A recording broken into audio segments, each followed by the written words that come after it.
नमस्कार, state live में आपका स्वागत है। मैं हूं माधवी पांडे आपके साथ।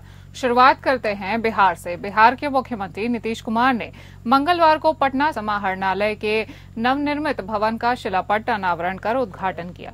उद्घाटन के बाद मुख्यमंत्री ने समाहरणालय परिसर और बेसमेंट का मुआयना किया। नवनिर्मित समाहरणालय भवन के बेसमेंट भूतल से लेकर 5वें तल तक उपलब्ध कराई गई सुविधाओं और पदाधिकारियों के बैठने की गई व्यवस्थाओं के संबंध में अधिकारियों ने मॉडल के माध्यम से मुख्यमंत्री को विस्तृत जानकारी दी। नवनिर्मित पटना समाहरणालय परिसर के एक हिस्से में मुख्य प्रवेश द्वार के समीप पटना समाहरणालय के पुराने भवन के अंश 8 खंभों को लोहे के फ्रेम में संरक्षित किए गए क्षेत्र का मुख्यमंत्री ने अवलोकन किया। मुख्यमंत्री ने कहा कि समाहरणालय भवन के पुराने हिस्से को काफी बेहतर ढंग से संजोया गया है। पटना समाहरणालय में आने वाले लोग इस खुले क्षेत्र में हरियाली के बीच आराम से बैठकर अपना कुछ समय व्यतीत कर सकेंगे। समाहरणालय परिसर में मुख्यमंत्री ने पौधारोपण भी किया। समाहरणालय भवन के 5वें तल पर पहुंचकर मुख्यमंत्री ने पदाधिकारियों के बैठने की व्यवस्था का जायजा लिया। इस दौरान मुख्यमंत्री ने जिलाधिकारी श्री चंद्रशेखर सिंह के नए कार्यालय कक्ष में पहुंचकर उन्हें कुर्सी पर बैठाया। मुख्यमंत्री ने कहा कि अब आप सभी इस नवनिर्मित समाहरणालय भवन की अपने अपने कार्यालयों में बैठकर लोगों की समस्याओं का निष्पादन करें। इसके बन जाने से लोगों को भी काफी सहूलियत मिलेगी। एक ही जगह प्रशासनिक कार्य निष्पादित होने से लोगों को भागदौड़ से निजात मिलेगी। समाहरणालय भवन के ऊपरी तल पर जाकर मुख्यमंत्री ने आसपास के इलाकों का भी मुआयना किया। मुख्यमंत्री ने समाहरणालय भवन के 5वें तल पर स्थित मुख्य सभागार में समीक्षात्मक बैठक की। बैठक में मुख्यमंत्री के समक्ष भवन निर्माण विभाग द्वारा नवनिर्मित समाहरणालय भवन के संबंध में तैयार की गई लघु फिल्म प्रदर्शित की गई है। नए समाहरणालय भवन के निर्माण में अहम योगदान देने वाले पटना के जिलाधिकारी चंद्रशेखर सिंह सहित अन्य पदाधिकारियों और कर्मियों को मुख्यमंत्री ने प्रशस्ति पत्र प्रदान कर उन्हें सम्मानित किया।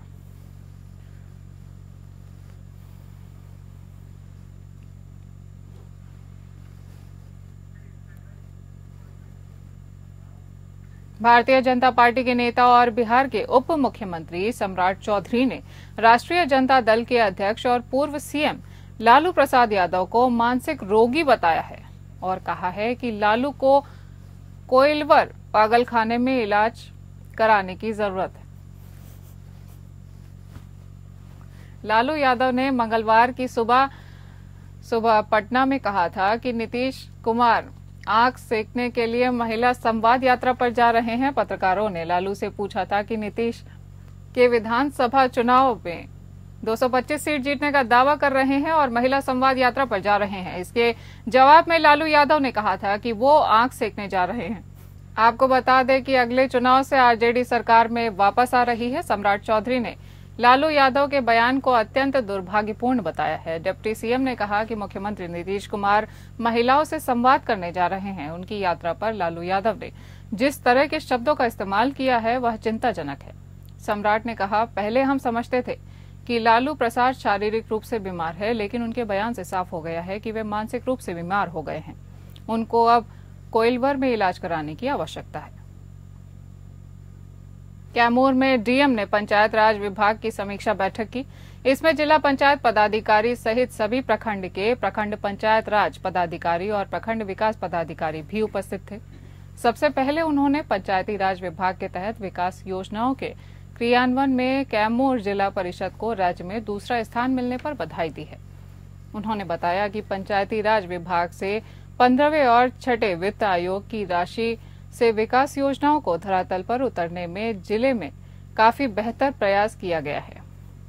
ग्रामीण क्षेत्रों में सोलर लाइट लगाने, पंचायत सरकार भवन का निर्माण और उनके सफल संचालन, स्वास्थ्य विभाग के तहत हेल्थ सब सेंटर आदि को प्राथमिकता के साथ पूरा किया गया है। सभी पंचायत में पंचायत सरकार भवन के निर्माण, उसके सफल संचालन की समीक्षा की गई है। इसके साथ ही पंचायत स्तरीय खेल मैदान के लिए जमीन के चिन्हांकन की भी समीक्षा की गई है।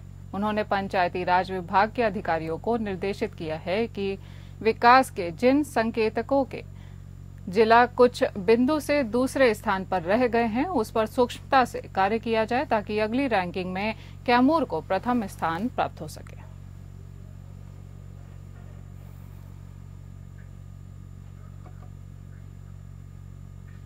खबर महाराष्ट्र से। मुंबई के कुर्ला में सोमवार रात करीब 9:45 बजे बेस्ट की बस ने बेकाबू होकर कई गाड़ियों को टक्कर मार दी। बस ने करीब 30 लोगों को कुचलते हुए एक सोसाइटी की दीवार भी तोड़ दी थी। इस हादसे में 6 लोगों की मौत हो गई है, जबकि 26 लोग घायल हुए थे। मरने वालों में 3 पुरुष और 3 महिलाएं हैं। बेकाबू बेस्ट बस ने कई गाड़ियों को भी नुकसान पहुंचाया है। जानकारी के मुताबिक बस कुर्ला से अंधेरी जा रही थी, तभी अंबेडकर नगर में बुद्ध कॉलोनी के पास बस अनियंत्रित हो गई। बस ने 30 लोगों को कुचल दिया। हादसे के बाद घटनास्थल पर भारी भीड़ जमा हो गई, जिससे अफरा तफरी का माहौल बन गया। माना जा रहा है कि यह हादसा ब्रेक फेल होने की वजह से हुआ। इस बस के ड्राइवर संजय मौर्य को पुलिस ने गिरफ्तार कर लिया है। उसने 1 दिसंबर को ही नौकरी ज्वाइन की थी।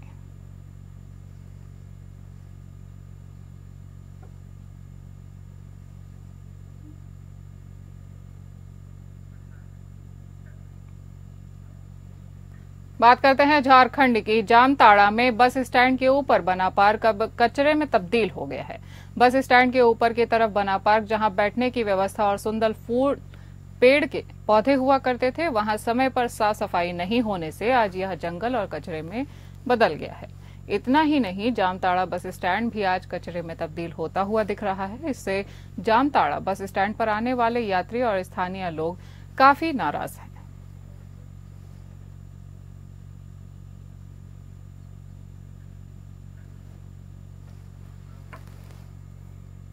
बात करते हैं हरियाणा की। गुरुग्राम में धमाके की साजिश को गुरुग्राम पुलिस के स्वाट कमांडो ने नाकाम किया है। सेक्टर 29 के ह्यूमन पब बार देसी बम से हमला करने वाले युवक को पुलिस ने गिरफ्तार कर लिया है। आरोपी की पहचान मेरठ के रहने वाले सचिन के तौर पर सामने आई है।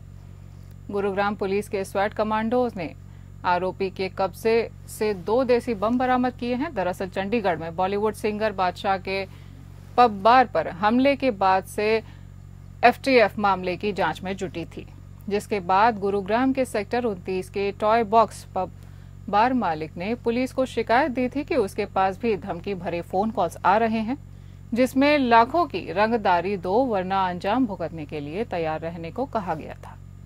जिसके बाद गुरुग्राम एसटीएफ और पुलिस ने टॉय बॉक्स पब के बाहर सुरक्षा कर्मियों और स्वाट कमांडोज को तैनात किया था और आज सुबह 5 बजे के करीब 2 संदिग्ध युवक मौके पर पहुंचे और टॉय बॉक्स से लगते ह्यूमन पब बार के बोर्ड पर देसी बम से हमला कर दिया।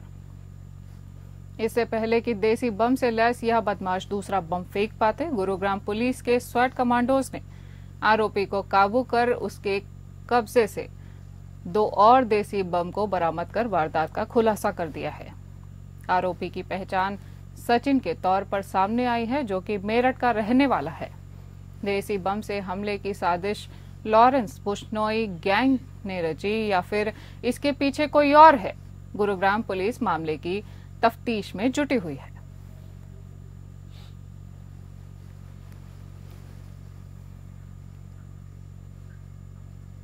खबर उत्तर प्रदेश से। झांसी के टोडी फतेहपुर थाना क्षेत्र के ग्राम कुटोरा में पति पत्नी की हत्या कर दी गई।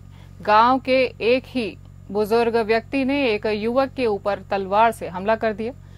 पति को बचाने दौड़ी पत्नी पर भी हमला कर दिया, जिससे दोनों गंभीर रूप से घायल हो गए हैं, जिन्हें ग्रामीणों की मदद से आनन फानन में गुड़सराय के सामुदायिक स्वास्थ्य केंद्र लाया गया, जहां चिकित्सक ने पति पत्नी को मृत घोषित कर दिया। सुबह सुबह डबल मर्डर से इलाके में हड़कंप मच गया और एसएसपी सहित अन्य अधिकारी मौके पर पहुंचे। डबल मर्डर केस में आरोपी को गिरफ्तार कर लिया गया है। घटना की वजह पुराना विवाद बताया जा रहा है। मृतक के पिता ने बताया कि उसकी बहू संगीता और बेटे पुष्पेंद्र को बच्चों के सामने ही गांव के ही बुजुर्ग व्यक्ति काशी प्रसाद ने तलवार से हमला कर मौत के घाट उतार दिया। घटना की सूचना टोडी फतेहपुर थाना पुलिस को दी गई है। मौके पर पहुंची पुलिस मामले की जांच पड़ताल में जुट गई है।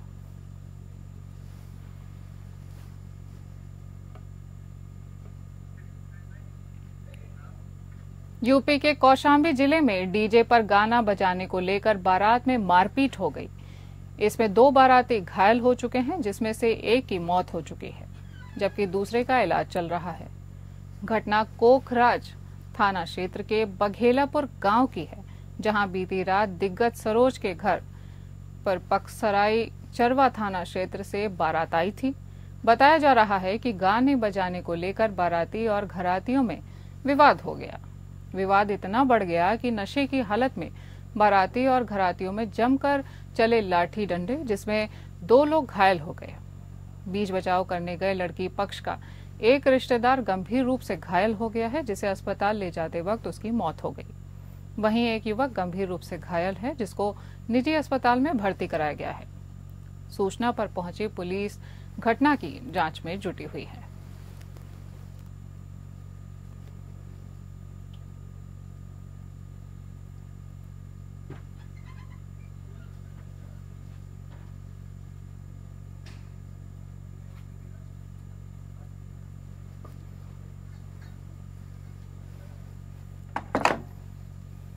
आपको बता दें कि उत्तर प्रदेश के कौशाम्बी जिले में डीजे पर गाना बजाने को लेकर बारात में मारपीट हो गई। इसमें 2 बाराती घायल हो गए हैं, जिसमें से एक की मौत हो चुकी है, जबकि दूसरे का इलाज चल रहा है। घटना कोखराज थाना क्षेत्र के बघेलापुर गांव की है, जहां बीती रात दिग्गज सरोज के घर पर पकसराई चरवा थाना क्षेत्र से बारात आई थी। बताया जा रहा है कि गाने बजाने को लेकर बाराती और घरातियों में विवाद हो गया था। विवाद इतना बढ़ गया कि नशे की हालत में बाराती और घरातियों में जमकर लाठी डंडे चलने लगे, जिसमें 2 लोग घायल हो गए हैं। बीच बचाव करने गए लड़की पक्ष का एक रिश्तेदार गंभीर रूप से घायल हो गया, जिसे अस्पताल ले जाते वक्त उसकी मौत हो गई। वहीं एक युवक गंभीर रूप से घायल है, जिसको निजी अस्पताल में भर्ती कराया गया है। सूचना पर पहुंची पुलिस घटना की जांच में जुटी हुई है।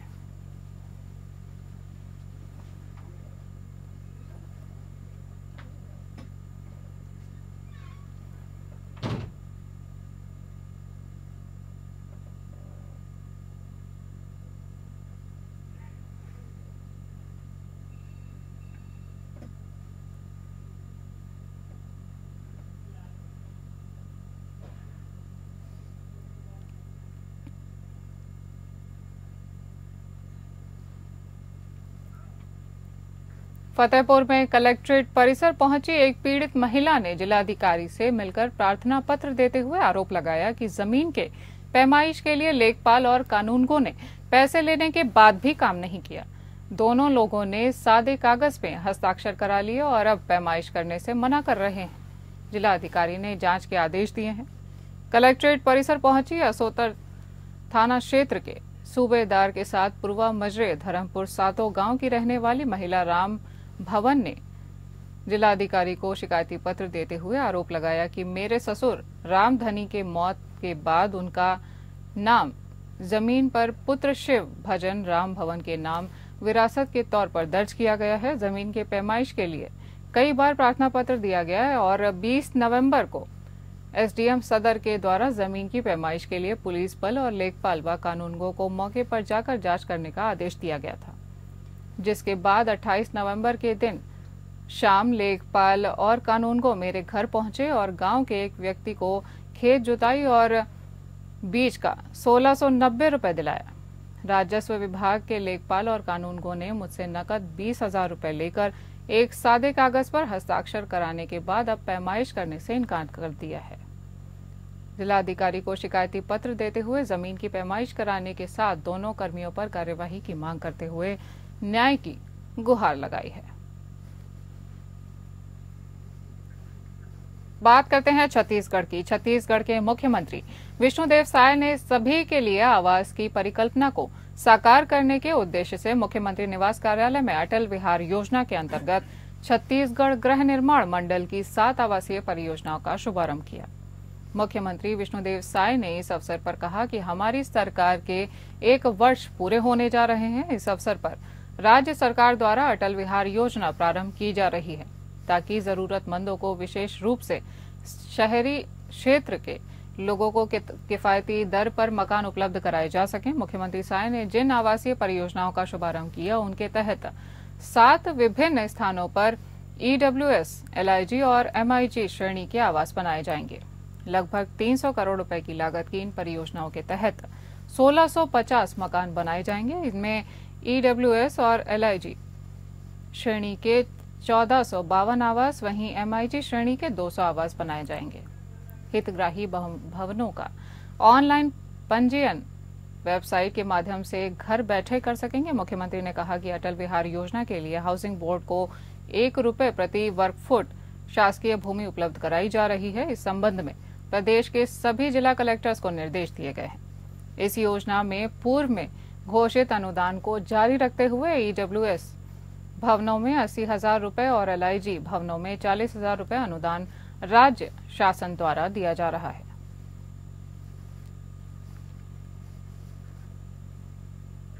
छत्तीसगढ़ के डिप्टी सीएम और बालोद जिले के प्रभारी मंत्री विजय शर्मा ने अपने एक दिवसीय दौरे पर बालोद पहुंचे। उनके आगमन पर भाजपाइयों ने उनका भव्य स्वागत किया। उन्होंने न्यू सर्किट हाउस में 4 करोड़ 91 लाख रुपए की लागत से निर्मित सिवनी से कलेक्ट्रेट मार्ग चौड़ीकरण और डामरीकरण कार्य का लोकार्पण किया। डिप्टी सीएम ने सर्किट हाउस में जिला भाजपा संगठन की बैठक ली। उसके बाद जिला प्रशासन बालोद की बैठक ली और जिले में चल रहे विकास कार्यों की समीक्षा की। डिप्टी सीएम विजय शर्मा ने बताया कि 13 दिसंबर को सरकार 1 साल पूरा कर रही है, जहां भाजपा राष्ट्रीय अध्यक्ष जेपी नड्डा आने वाले हैं। एक बड़े कार्यक्रम के तहत मुख्यमंत्री जनता के बीच 1 साल कार्यों को बताएंगे। वहीं डिप्टी सीएम जिले के अधिकारियों की बैठक में विकास कार्यों की समीक्षा की गई। इस दौरान दुर्ग ग्रामीण विधायक ललित चंद्रकार, भाजपा जिला अध्यक्ष सहित पदाधिकारी, कार्यकर्ता और जिले के प्रशासनिक अधिकारी मौजूद रहे।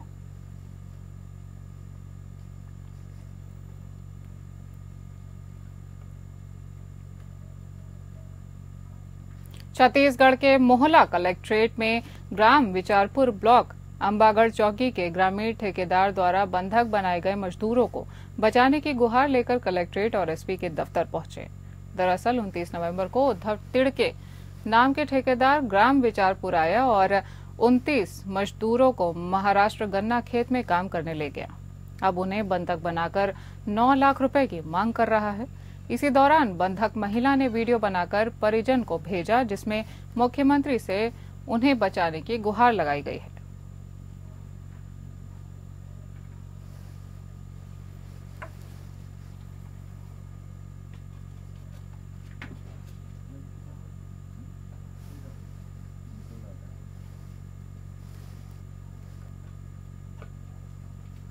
बात करते हैं मध्य प्रदेश की। पंजाबी गायक दलजीत सिंह दोसांझ ने उज्जैन में बाबा महाकाल के दरबार में माथा टेका। दलजीत सिंह दोसांझ श्री महाकालेश्वर भगवान की भस्म आरती में सम्मिलित हुए। श्री महाकालेश्वर मंदिर प्रबंध समिति की ओर से प्रशासक गणेश कुमार धाकड़ ने दोसांझ का सम्मान किया। पंजाबी गायक दलजीत सिंह दोसांझ यहां एक कार्यक्रम में इंदौर आए थे और इंदौर में अपने पंजाबी गायकी का जलवा बिखेरने के बाद इंदौर के लोगों का दिल जीत लिया। उसके बाद सुबह बाबा महाकाल की शरण में माथा टेका। दिलजीत ने ई रिक्शा में महाकाल कॉरिडोर का भ्रमण भी किया।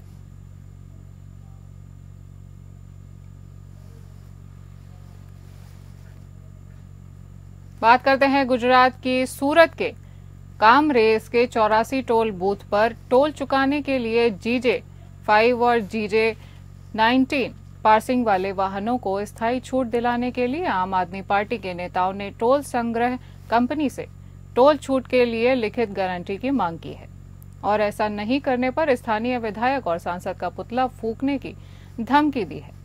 दरअसल पिछले कुछ समय से कामरेज के 84 टोल बूथ पर सभी प्रकार के स्थानीय वाहनों को टोल से छूट देने की मांग की जा रही है। विभिन्न राजनीतिक दलों द्वारा इस संबंध में विभिन्न विभागों में याचिकाएं दायर की जा रही हैं। वहीं कामरेज तालुका पंचायत में आम आदमी पार्टी के नेताओं द्वारा टोल छूट की मांग की जा रही है। आम आदमी पार्टी के विपक्षी नेता JD कथियार ने आरोप लगाया है कि टोल अवधि 2022 में समाप्त हो गई है, फिर भी यहां वाहन चालकों से टोल कंपनी द्वारा उनसे टोल टैक्स वसूला जा रहा है। साथ ही आम आदमी पार्टी के नेताओं द्वारा स्थानीय वाहनों को टोल टैक्स से छूट देने की मांग की है। आम आदमी पार्टी नेता मांग कर रहे हैं कि GJ5 और GJ19 के पासिंग वाले सभी प्रकार के वाहनों को टोल से छूट दी जानी चाहिए और वह भी लिखित में दी जानी चाहिए। या अगले 14 तारीख तक टोल नाका पर इस मामले का बोर्ड लगा दें।